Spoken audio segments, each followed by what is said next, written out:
Cinema বা উপন্যাসে এক ধরনের ক্যারেক্টার দেখা যায়। সেই ক্যারেক্টারগুলো ভালো ব্র্যান্ডেড পোশাক আশাক পরে, গাড়ি চাপে, টেনিস খেলে, তাদের ছেলেমেয়েরা বড় বড় স্কুলে পড়াশুনো করে। আবার এই ক্যারেক্টারগুলোকে তাদের বন্ধুরা যারা ততটা সফল নয় তারা বুর্জোয়া বলে গালিগালাজ করে। এই বুর্জোয়া কথাটার মানে কি? বুর্জোয়া কিন্তু একটা মার্কসিস্ট টার্ম।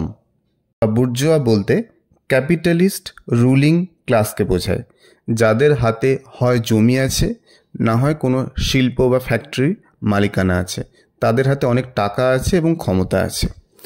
আবার যেই বন্ধুগুলো একটু ব্যর্থ, যাদের হাতে অতটা টাকা নেই, তারা নিজেদেরকে বলে আমরা প্রোলেতারিয়েত।